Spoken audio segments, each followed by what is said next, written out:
रीवा जिले के सिरमौर विधानसभा क्षेत्र से एक सराहनीय पहल सामने आई है, जहां मार्क्सवादी कम्युनिस्ट पार्टी के नेता और वरिष्ठ समाज सेवी कांति कुमार दुबे ने ग्रामीणों की वर्षों पुरानी समस्या का समाधान करते हुए अपनी जमीन रास्ते के लिए दान कर दी।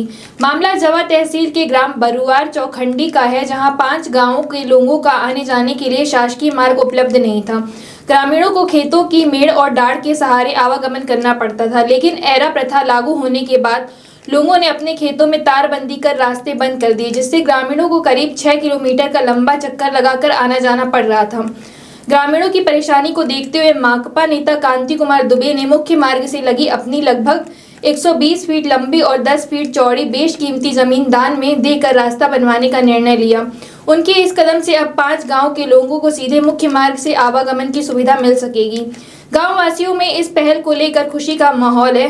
ग्रामीणों ने कहा है कि कांति कुमार दुबे ने समाज हित में बड़ा कार्य किया है। लोगों ने उनके पूर्वज मोतीलाल द्विवेदी को भी याद करते हुए कहा कि वे क्षेत्र में न्यायप्रिय व्यक्ति के रूप में जाने जाते थे और आज कांति कुमार दुबे भी उन्हीं के पद चिन्हों पर चलते हुए जन सेवा का कार्य कर रहे हैं।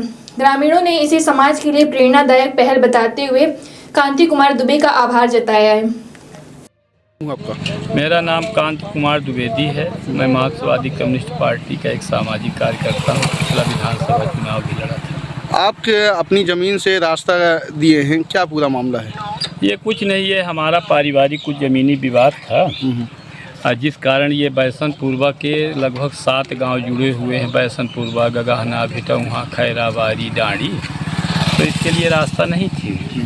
तो अब हमारा पारिवारिक विवाद जब समाप्त हो गया, तो हमने अपने पट्टे की भूमि से इनको 10 फीट चौड़ा और 120 फुट गहरा पहुँच मार्ग के लिए रास्ता दे दिए हैं। वही आज ये हम लोग बना रहे हैं, क्योंकि वृद्ध, महिलाएं, पुरुष बहुत परेशान थे। इन लोगों को बड़ी दिक्कत थी, इतने गांव के लोगों को, तो इसलिए हमने इस रास्ता को। इन लोगों को कब से समस्याएं हो रही थी? अरे ये तो इनकी पैतृक आजीवन था। पहले तो ठीक है, ये एरा प्रथा नहीं थी, मवेशी नहीं छोड़ते थे, तो खेत बात खुले रहते थे, तो ये किसी तरीके से आ जाते थे।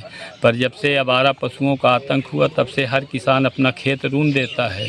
तो सबसे ज़्यादा इनको बरसात और ठंडी में, गर्मी में तो एक बार बेचारे किसी तरीके से चले भी जाते थे, पर 8 महीना इनको घोर संकट था। गर्भवती महिलाएं, छोटे छोटे बच्चे, स्कूल जाना, बीमार होने पर वृद्धों को इलाज कराना, बहुत सारी संकटें थी। और वो संकट का मैं सोचता हूँ कि इस रास्ते से मतलब ये लोग भी मुख्य मार्ग से जुड़ गए, और अब ये एहसास होगा कि उन गांव के लोगों को जिस तरीके से अन्य जहाँ पहुँच मार्ग हैं, शहर कस्बा टाइप के जो गांव हैं, उस तरीके का अपना बैसनपुरवा, खैराबारी, भिटौहा, ये गाँव भी हो गए। आपके द्वारा दान दिया गया है क्या? हाँ, ये जो रजिस्ट्री हुई है, ये दान पत्र हमने